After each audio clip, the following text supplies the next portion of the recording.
If this was the 90s, he would be all that. It's me, my Scotch and I. Cause Obi is the guy. Obi is the guy.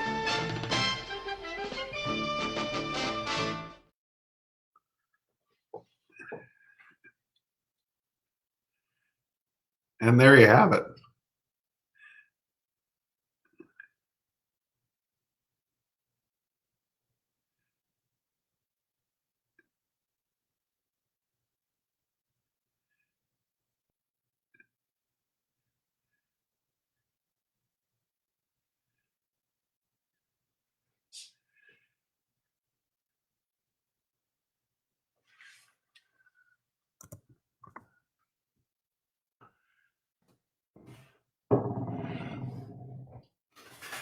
Obi, thanks. Having started my career in communications, I'm used to vamping when I need to vamp. So thanks for that glowing introduction. And I know you had great things to say about this Navy brat who dreamed big, and it was one of those things you learn that if you dream big, sometimes you reach for the stars. Excellent. Way to handle that situation.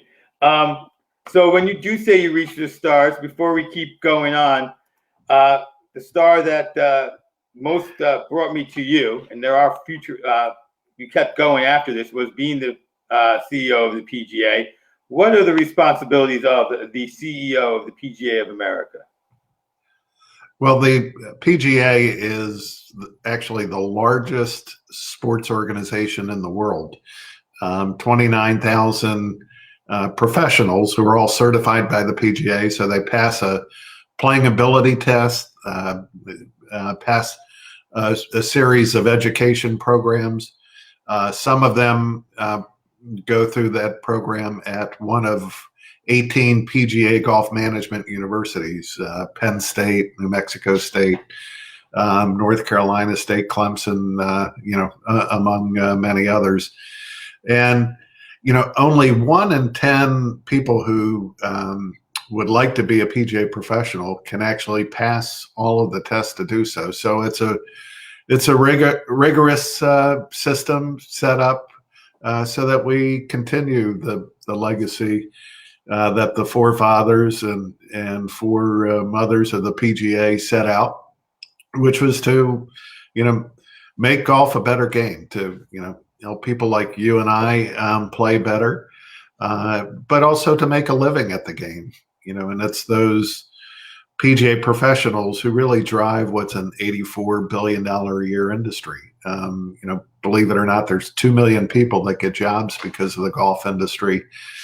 And PGA professionals are at the heart of that. So as the CEO, my job was to oversee the administration of the staff that does everything from run the Ryder Cup and PGA Championship to, provide education programs or go to Congress and lobby members of Congress and federal agencies about the economic and the human and the environmental positives of golf. So pretty far-ranging job that, kind of there's a, third of it that's in governance and membership administration. A third is in events, like the big events, because that's really where the net income comes to run the association. And then a third comes from, the work in the industry, representing the industry and working with the allied golf associations.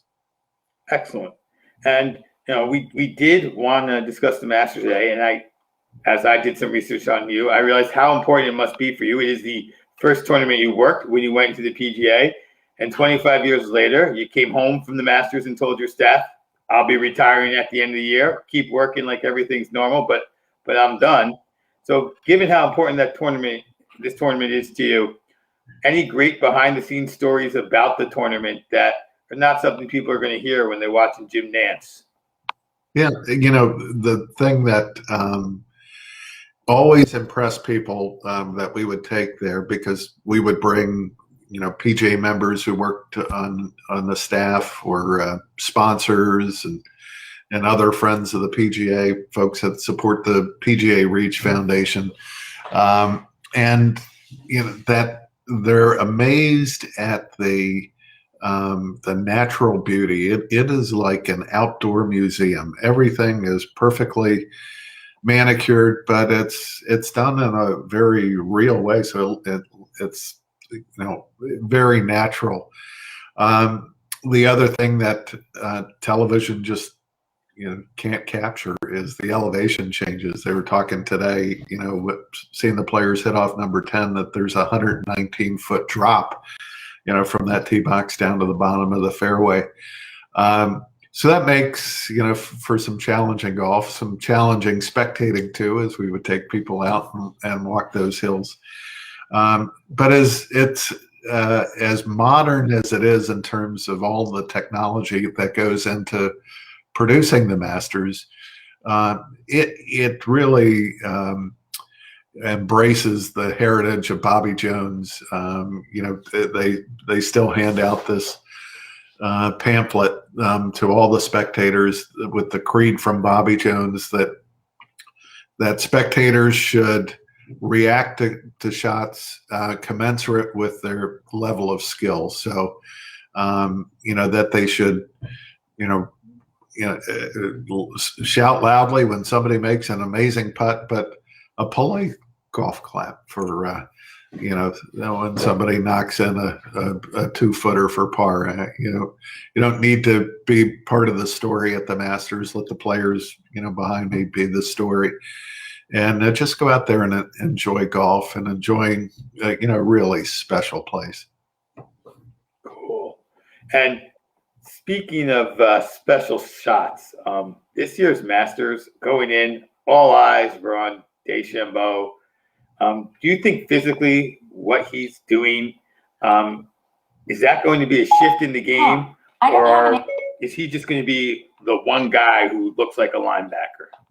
Well, it's fitting that, Bryson DeChambeau would trigger Siri and Alexa and a lot of things, because he disrupts a lot of things in golf. And that's what we love, is, there's no, set way that you're going to go from the first hole to the 18th, first tee to the 18th hole. Some people are going to hit it high. Some people are going to hit it low. Some people are going to get in the trees. And as Jordan Spieth found out, sometimes they stay in the trees. But there's so many different styles. So, seeing what he's doing with his God-given ability to bulk up and really launch the driver. And you saw a little bit more today, without as much wind and a little softer conditions. And 18, for example, he just bombed that tee shot over the trees in the corner. He was still in the trees, but had an open window and, had a makeable putt for birdie there. Yeah, absolutely. What he does with the golf ball is different. Although he's not leading in yards off the tee this tournament so far. That's actually gone to Champ, but we'll get to him in a little bit. Yeah. I want to talk about Koepka, because when we last saw him playing, he looked a little hurt. His game kind of staggered. He got himself back into that tournament, but didn't win it. And then watching him this week, he looked like he was limping a little bit. His game was obviously suffering a little bit, so maybe he's not fully back to being healed. In other shows I've done, we talk about in a team sport, if your best player is hurt, he may want to play, but if you see him hurting the team, there's a coach takes that guy out. Is there any responsibility of a caddy to be like, you're not on, we know you're injured, maybe you shouldn't play all 18 today. Let's hang it up early.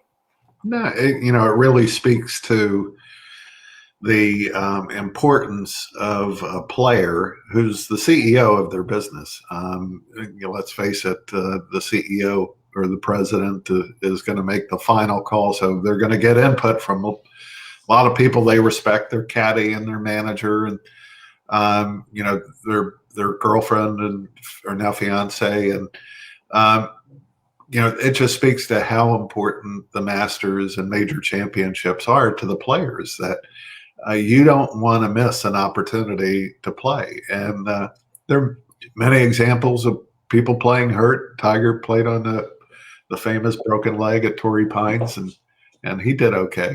He even had to go, you know, in a fifth round there. So, yeah, Brooks has got to make the final call as to whether he feels comfortable that he's not going to create a bigger injury by going out and playing the way he did. So, you know, for boy, as hurt as he was, he still beat, you know, a lot of good players from around the world that didn't shoot, you know, 5 over like he did, and missed the cut by 2 shots. Not too bad. No, I mean, yeah, that is the other side of it. He still was sniffing the cut, and he beat a lot of folks who came out to play today. So my personal list of favorites before we started this tournament was DJ, DeChambeau, Spieth, Rahm, Thomas, and McIlroy. And then I was the guy to watch who wasn't in that big top tier was Finau. My list is doing okay, but what's going on with Rory this year? Boy, Rory's got to tell us all that. You know, we remember like it was yesterday when he went to the back 9, I think with a 4-shot lead on the 10th hole, and then he hit it over by the hospitality, you know, homes over there deep in the woods on the left. And he never really recovered. And that was his closest chance to, you know, to have completed the career Grand Slam.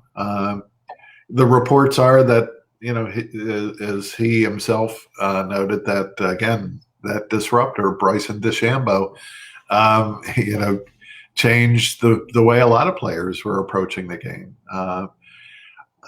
You know, I think he has the maturity and the common sense. He's just a genuinely good guy, good family. Now a father, and he'll be fine. He'll get through this. But you know, it's we hate to see, you know, a great player struggle. He's got immense talent. Jordan Spieth though went through a similar stretch, you know, and he's right back in the hunt there. You know, golf is that's the great beauty of golf is, you know, it bedevils us and rewards us, and you know, we can be thrilled one hole, and the next hole we're shaking our head like, who's this guy? He's never played the game before the way he's hitting it. So, but Bryson, you know what he's doing, and to a much lesser extent because he's 14 majors behind Tiger, but you know, I had the opportunity to sit with Tiger Woods at one of the Champions dinners, and you know, probably was 2010 or so. So he hadn't won all the majors he's won today, and I said, you know, I don't know where you'll end up in major championships, and I know, you know, that's one mark of your impact on the game. But one thing I know for sure is you changed the game of golf to the sport of golf, because you prepared like an athlete prepares. You worked out, you were health conscious, you really focused on taking your body and making it a temple, and you know, being able to do things nobody else could do because you were so physically fit. And that inspired a generation. You know, that's the reason that you see, you know, the great athletes like Dustin Johnson and Tony Finau and Brooks Koepka. These are athletes. They could play a lot of sports. And unless your sport is attracting the best athletes, it's not going to be a top sport in the world. You know, that and golf being added to the Olympic Games means that, you know, kids around the world are dreaming about winning major championships and now Olympic medals. I think that's a amazing and super accurate point you're making about golf becoming more about athletes. Because if anyone's in a position to kind of think about it and look at it and make a financial decision, as you mentioned earlier, there's a lot more jobs being a professional golfer. Even if you're not sitting on the Masters leaderboard, than there is in being a professional football player. Bryson is showing folks that, if you've been lifting weights in high school for 4 years and you have a massive body, you can still learn and play golf as long as you're athletic and flexible, can get that fast range. And earlier in the week and on one of the other shows, we were talking about that, how that evolution is going to come. We're going to see probably more bigger guys who make a choice somewhere, concussion protocol or hitting the ball, and I can hit that ball. So right, let me try that path. Absolutely. Yeah, it's certainly one of the things that parents are thinking about now, and is driving the interest in junior golf, specifically things like the drive, chip, and putt championship that was at Augusta on Sunday, and is supported by the PGA and the USGA and the Masters. But the PGA has PGA Junior League, which basically is Little League golf. Kids play in 2-person teams, and then they are part of a larger team, and so that team play of being able to have a best ball or scramble format with somebody takes a little bit of the individual performance pressure off.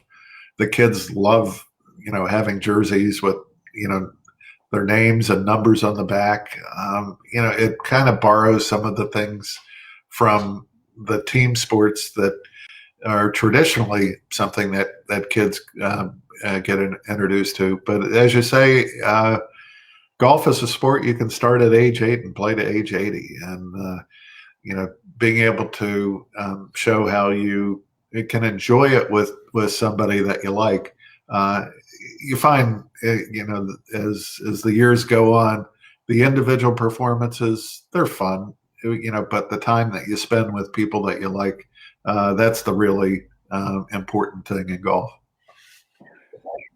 Now, you were talking about the kids learning the game. I tried to learn it a little older. And so one of the conflicts of learning the game for me was I hit a ball, lose a ball. I still can't hit the ball very far. Like, is it worth walking up, hitting that ball, then going back to the cart? And all of a sudden, even though I'm not taking time over each shot, I've become a slow player. And so now here I am, a slow player. The marshal has a responsibility to everybody behind me to kind of keep it moving. What can be done to kind of balance that out? Because that is you got the new guy and you got the people who are playing who, they want a 5-hour day, not a 6-hour day. Where can we kind of get golf to help balance those situations out? Yeah, it's really like anything in life. It's mentoring, people that don't have as much experience in anything as you do. And if you love the game and you enjoy spending time with that person, you want them to understand how to play the game better, and and playing better isn't just hitting better shots or scoring better. It is, as you say, moving along and at a pace that is right for the course and setting that you're at with the people that you're at. Nobody wants to, spend the round looking for somebody's golf ball all the time. So every now and then, with beginners, we would take them out and have them tee it up in the fairway and just practice hitting, off a tee. And then eventually, and we did that with our kids.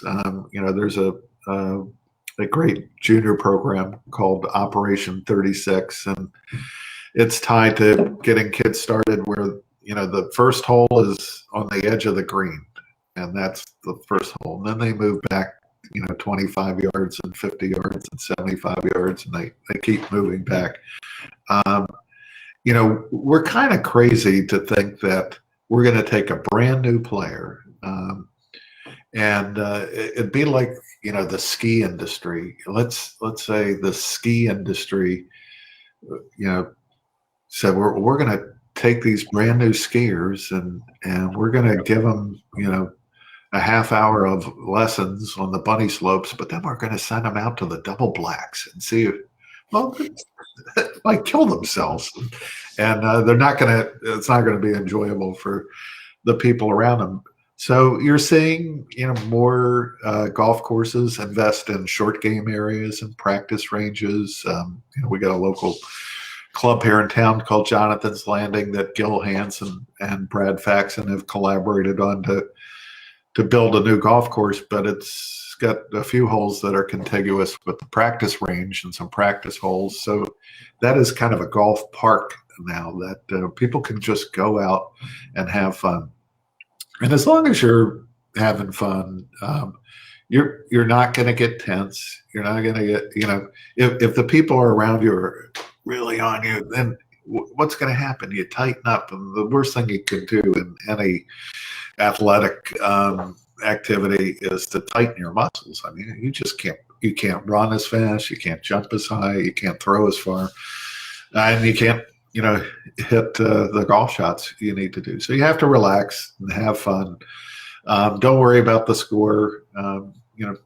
Later on, when you figure out how the handicap system works, you'll find out that's the beauty of golf too, is that somebody who's a scratch player can play with somebody who's a bogey golfer, an 18 handicapper, and they can have a good match. I used to have, we're staying in my mother-in-law's condo across from Jupiter Dunes Golf Club. It's a little par 3 course that we go and carry our bags and walk every now and then. But I used to play with my father-in-law there, and he, when he was alive, he had a couple of car accidents. He's 70 years old, and but he could hit it, 125 yards straight, and with the handicap system, we'd have some amazing matches, and that's the beauty of golf. So yeah, in terms of pace of play, figuring out how to train your eyes to follow your own ball, so that you don't have to be asking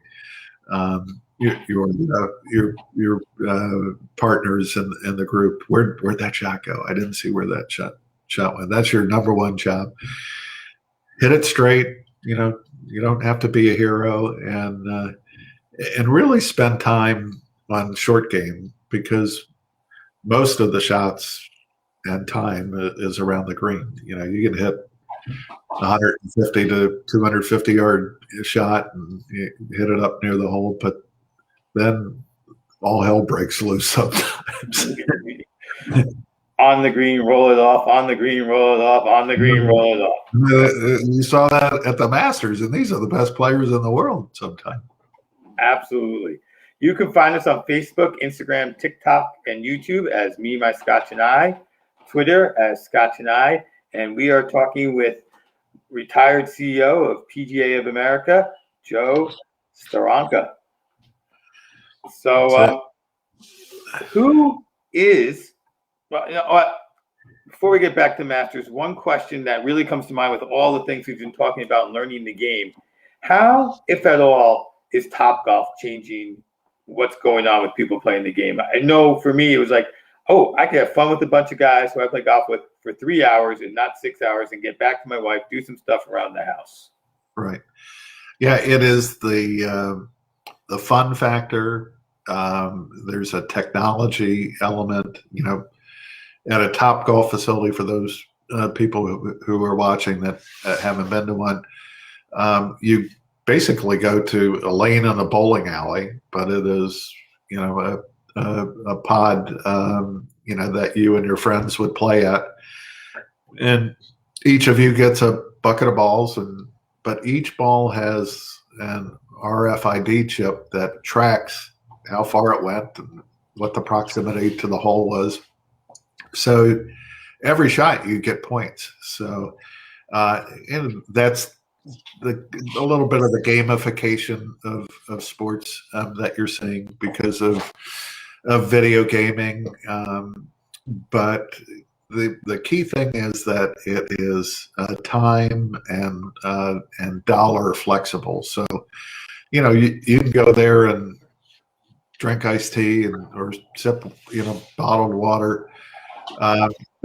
Most people have some chicken wings and nachos and healthy salads too. But they spend time together, and you're right. It's amazing how fast 2 hours go. So it's that 2 hour window that motion picture studios. That was the standard format to bring us to the movie theaters and give us an escape for 2 hours. And I think that will return again, because we like getting out of the house. There's only so much of this Zoom or WebEx and Microsoft Teams we can do, and Topgolf does that. It's an escape. You get to go, hit some amazing shots, and you're using usually some of the latest golf equipment, so you see firsthand the benefits of getting a new driver or a new set of irons.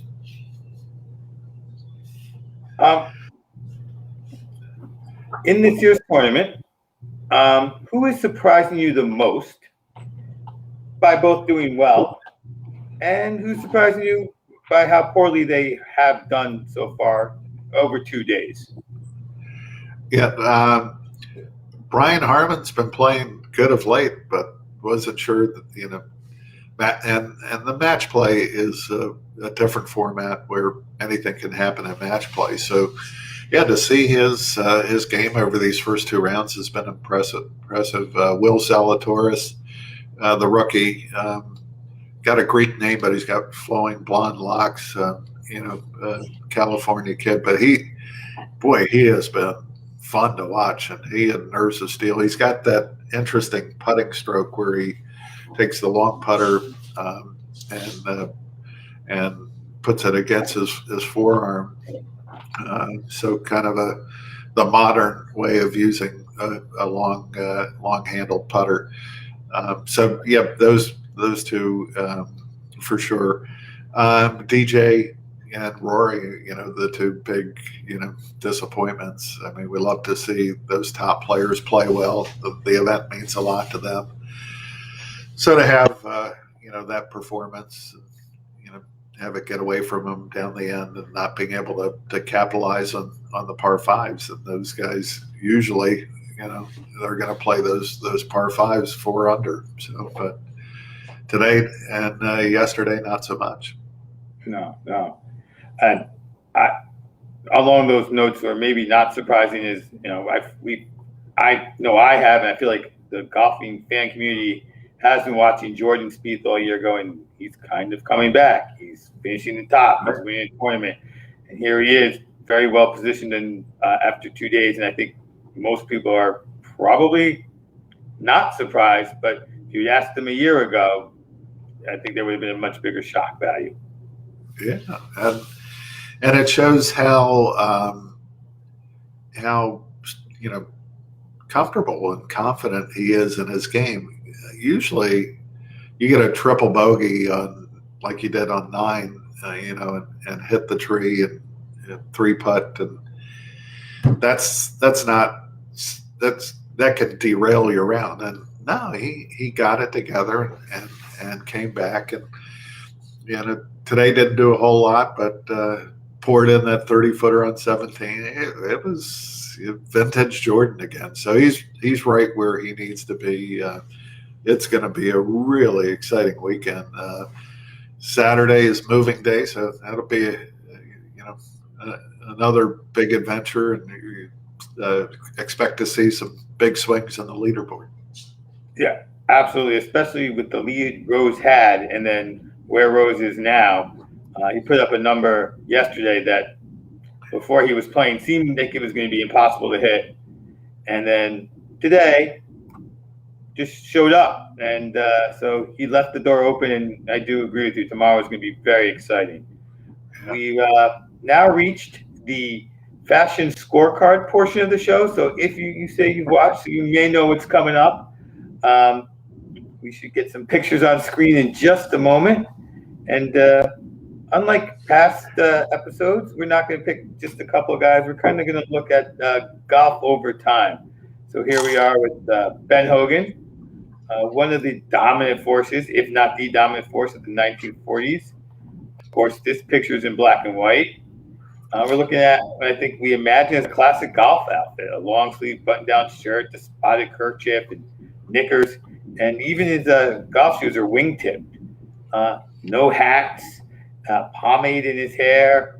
When you look at this, what do you think of the fashion of the 40s? Yeah, Bobby Jones was, that Southern gentleman, and he had that classic swing. Actually wearing a Bobby Jones shirt that has his silhouette on it. But that was that era. Walter Hagen famously showed up after a night of carousing and went to the first tee in his tuxedo that he'd worn the night before. Oftentimes you would see guys playing with they would tuck their necktie into their dress shirt, and it was a game played by ladies and gentlemen, and it is a game played with etiquette. You don't swear, you don't yell, you comport yourself in a manner that makes people want to invite you to your house, their house.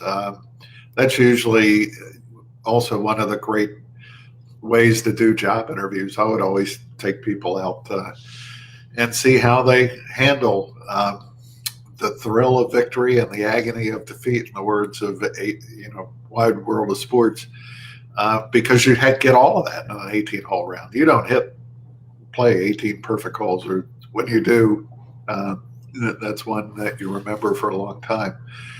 So you can't get too high, can't get too low, and again, Bobby Jones, who's pictured here, just he probably was the epitome of the gentleman golfer. Excellent. So we're going to move on a few years, decades, to Arnold Palmer, who's pictured here as a dominant force of the 60s. And we begin to see modern fashion peeping its head in. Interestingly enough, we also start to, as we were talking about Tiger, but even now we can start to begin to see the golf player becoming the athlete, with more modern fashion, lighter weight fabrics. He's adding the glove in. The polo is cut close to fit his body, and the yellow pants look great on TV. This is a man who is aware of his image. Yeah, and it's amazing how fashion repeats itself. So you're right. We went from the loose-fitting clothing that people played in the early 19th century to more form-fitting clothing. Arnold did these great guns he was trying to show off there, and form-fitting, and the way he went about it too was a classic style. I mean, he didn't have the most beautiful upright the swing that Bobby Jones had. He took a ferocious thrash at the ball, and he was from Pennsylvania. His dad was Deacon was a PGA professional, and he went about the game like everybody was his friend, and there's a reason that he was called the King. And throughout his life, I'd see him many times at Bay Hill, and he'd be, having his breakfast, lunch, or dinner, and somebody would always come over and interrupt him. You kind of feel bad about the fact that he can't eat in peace, but he never cared. He just said he would sign every autograph. He would let the people tell stories. I remember 1962, and we were at Riviera, and you were over here, like he's supposed to remember that. You know, he was terrific. He would just say, "Yeah, that that was some predicament I was in, but I was pretty happy with the result." Excellent, excellent. The stories you're bringing to the pictures are fantastic. And as we move to our next picture, we're going to get the beginning of my favorite thing, hats, with the Australian, Greg Norman. He was recognized for his distinct look. Here he is, you know, like I said, that signature hat with the Norman logo already on it. He's got shark teeth on his collar there to get that extra down under points. Yeah. What do we have on him? Yeah, Greg is arguably the best, you know, brand in golf. You know, you look at how he took his Aussie roots and the great white shark, had that flowing mane of hair when he didn't have his hat on. But you're right, the hat became part of his signature. Colorful clothing became part of the signature. So the Greg Norman collection today, still one of the top brands in golf. But there's also Greg Norman wines that are excellent. Greg Norman, you know, Wagyu beef, that's good. So he's touched, you know, so many people, not just through his entertainment of playing the game, but also, you know, what he's done through his licensing partners, and yeah, that brand is iconic. Absolutely. Our next picture we've talked about because it must Sunday. Tiger took his signature look to a new level with the red shirt and black pants on Sunday. Here he is all Nike, but we know he has his own line with them. Here he keeps the belt matching the pants, but added some silver detail. Tiger's look began to transcend golf. Everyone can wear what he's wearing everywhere they go.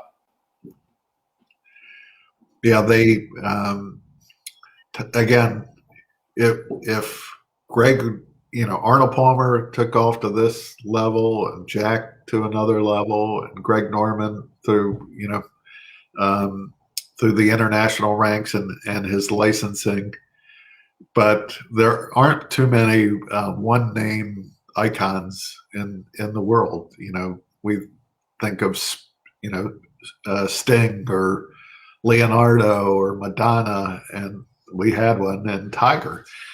And ratings went up, attendance went up. You know, women loved him, men loved him. I mean, people, you know, across the racial spectrum loved how he, you know, the excitement that he brought to the game and the energy he brought to the game.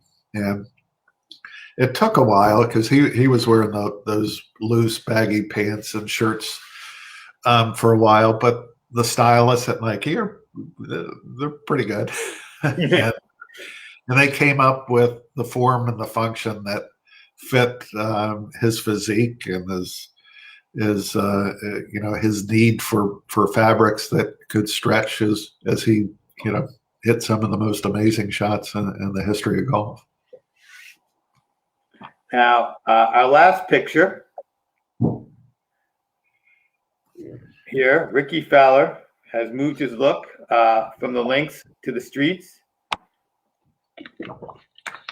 I know the picture's not up there yet. It's kind of spoiling it. There he is. His monochromatic outfit is slightly oversized and a little loose fitting, changing the way we're going back to loose fitting. It's more casual than athletic wear. He matches the color of his oversized belt buckle to the outfit. The Puma branding is everywhere, including the flat brim baseball cap. And even his jewelry is that same audacious orange color, completing his look. Yeah, you know, Oklahoma State, the orange, you know, started early, and he's kind of adopted that as his color. He owns it, as they say, and that's part of branding is to establish a look, whether it's through color or the cut of clothes. And he plays again with a certain swagger that is attractive, and his smile he's got, that 1,000-watt smile that makes junior golfers excited, makes, the men again, love him as a young guy that's bringing some excitement to the game. And he's got a pretty good female following, my wife included. So, he's just a terrific guy. I got a chance to spend some time with him during the Ryder Cups, and has one of the most grounded views of golf and the special talent he's been given to perform in it. And I'm a big Ricky Fowler fan. I love every time he gets a chance to show off and show what he can do. I know it was a disappointment for him not to be able to play in the Masters this year. It broke a streak of major championships that he's played in consecutively, going back to, I think, 2010. Yeah, yes. Because of your history with as the CEO of the PGA, you obviously had a lot of great stories about these guys. But I believe you're also the chief global strategist for Steranka Sports. And that is a sports marketing company, correct? So this is kind of in your wheelhouse when we talk a lot about this marketing. Yeah, that I've been in sports marketing my whole career. I was fortunate. I got out of West Virginia University, graduated at age 20, and went to work for the Washington Bullets, now the Washington Wizards, and went from there to the Cleveland Cavaliers, and then a company called ProServe that's similar to IMG. ProServe was the number 2 sports agency in the world when I was there. Had Michael Jordan and Jimmy Connors, and the golf division had Raymond Floyd and Payne Stewart and Kathy Whitworth and Hollis Stacy. So, being able to bring that sports marketing background to golf was something I enjoyed for the 25 years with the PGA. And then, you reach the finish line after 25 years, you relax and travel the world. And Joanne and I did a lot of fun things, but I did get bored after, 14 months. And so took an offer from 2 friends in golf, Bobby Morris, who worked with me at ProServe, ran the golf division, and he was a co-founder of Billy Casper Golf with Peter Hill.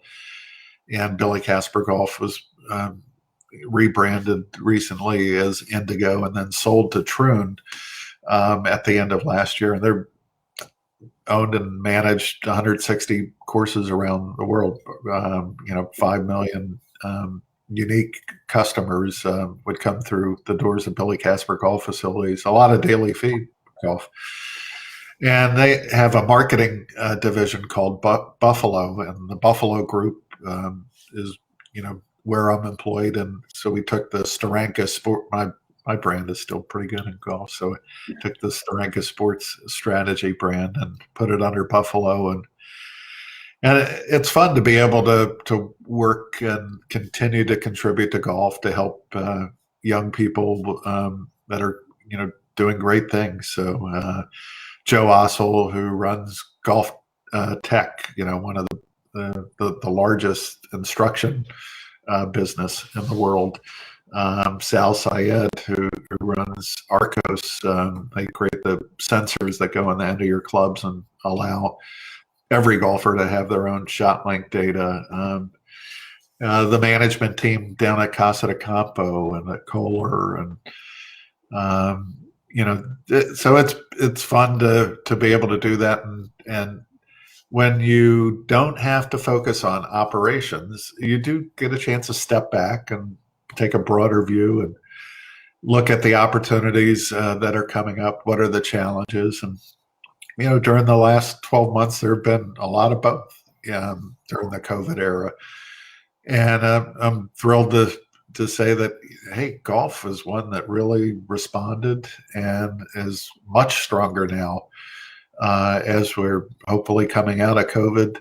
than it was prior to it. It demonstrated that it is a sport that you could play safely, you could socialize in a safe manner outdoors, and it was fun. And it was, we desperately craved to get out of our homes, just to do anything, and it's healthy. You even riding in a golf cart, you burn 400 calories playing around a golf. If you're going to walk, you're going to double that. So good for your health, good for your mental health. And certainly, we're seeing a lot of people that return to the game that hadn't played for years, and a lot of new people taking up the game for the first time. Please check us out at SpanglishSportsWorld.com for all the news and programming. Spanglish Sports World. Watch it, hear it, read it, download it, live it. We decided today that we were going to have ourselves some classic pimento cheese sandwiches, or at least pimento cheese. We didn't discuss whether they make sandwiches or not. Well, I did a little taster platter of that. Get some Tell me about that. Cherry tomatoes, some cucumbers, some celery, some good old-fashioned saltines, and wow. Yeah, this Palmetto Cheese Company is famous for their pimento cheese. And pimento cheese, for those of you who haven't been to Augusta National during the Masters, that's the sandwich everybody gets, and I think it's like a whopping $1.25. Again, part of the throwback traditions of the Masters, but they have their classic. They have a jalapeno, and they have a bacon. I'm one of those people that I hear bacon in anything, I'm going to try it, and it's pretty darn good. So yeah, I'm going to start with some bacon cherry. All right, I just have bacon on white bread, so let's give this a shot here.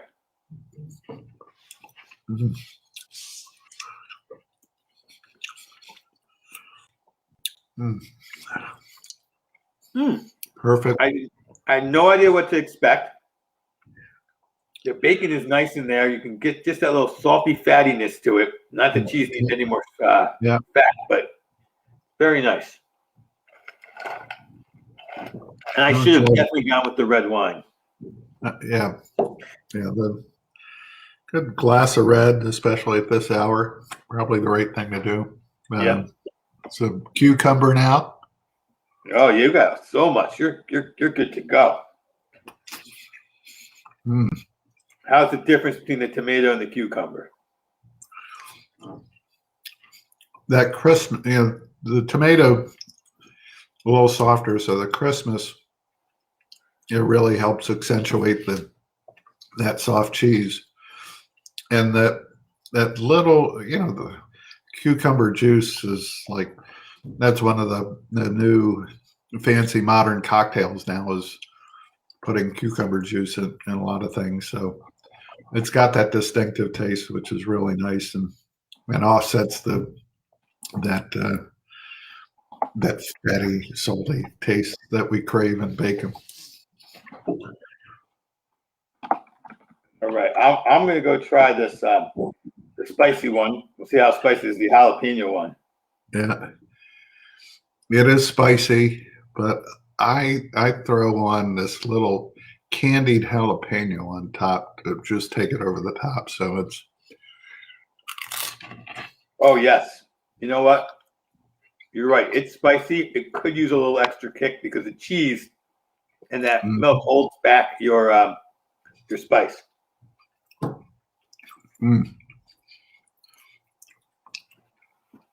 A sea salt Ritz cracker, classic, with a little twist with the sea salt now.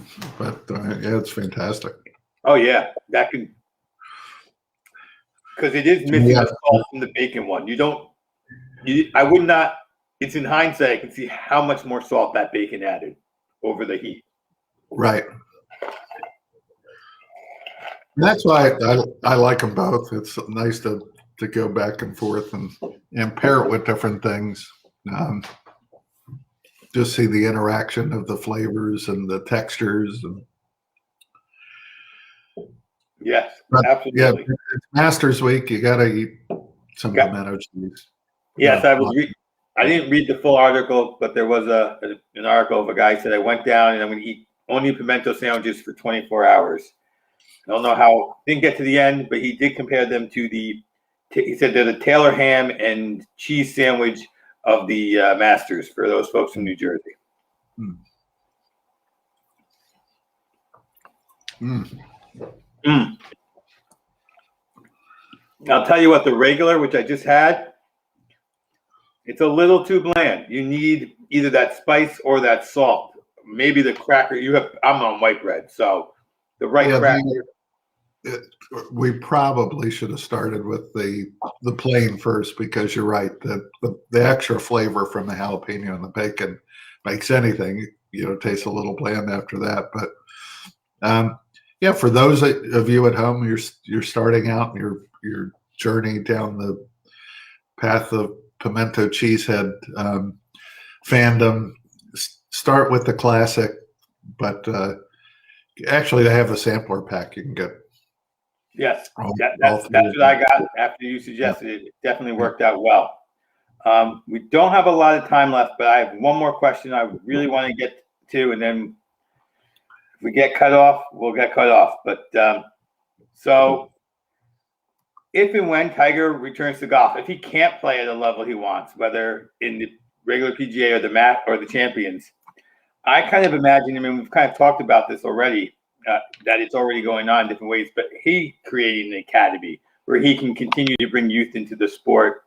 I don't necessarily see him coaching, but more like recruiting, looking for kids who have talent. What do you think we'll see from Tiger if he's not fortunate enough to be able to come back from his latest injuries? Yeah, and our hearts go out to him and his family, and we're fortunate that he's still with us and recovering. And as we've learned from the past, you can't count him out. He's done some amazing things already. So regardless of whether he plays again, his legacy in the game and his leadership position in the game is set.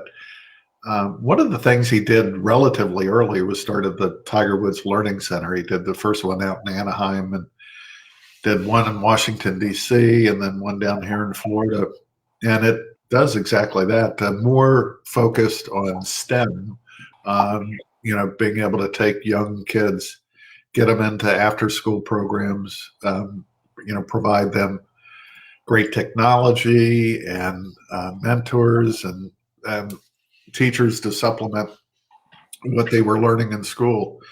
And it has produced some amazing young people that have gone on to college and made great contributions to society. So I know we'll see some more of that from Tiger in the years to come. And you've already seen how he reaches out to the younger players on tour. He's been doing that for the last several years, where maybe the old Tiger he didn't want to give away his secrets and he wanted to keep his competitive edge, but he has been so generous and sharing his insights on golf and what he was thinking in certain courses. And so you'll see him, my guess is continue to have that type of role. And hopefully he'll be a Ryder Cup captain, someday, and being able to lead a team. More golf courses that, he'll do. He's some of his designs. I've got a chance to play Blue Jack National north of Houston. It is just flat out fun. No rough, you hit it anywhere, but undulation all over the place. And it's got a lighted 9-hole course there around the clubhouse. On the range, it's got goalposts so you can, hit shots through the goalpost, try to ring the gong, all the things that, just, make it a fun and memorable experience because it's so different. And I just like Tiger played the game at a different level and in a way nobody else imagined. Yeah, I think that's part of how he's wired. He did, doing something ordinary probably doesn't appeal to him, Thank that you. much. And he likes to be extraordinary in everything he does. Thank you, Joe, for spending some of your time with us today. Next week, we wrap up our Masters coverage with Tony Starks. He's a former writer for PGA Magazine, and currently he does copyright for TaylorMade. And we continue our search for great Odin's Raven Reserve Whiskey. That's the Ron Burgundy brand. So we hope to get that and interview him. Thank you. Have a great night. Good night, Obi. Good night, Joe. Yeah. It's a show with Obi and his rocking hat. If this was the 90s, he would be all that. It's me, my Scotch and I, 'cause Obi is the guy. Obi is the guy.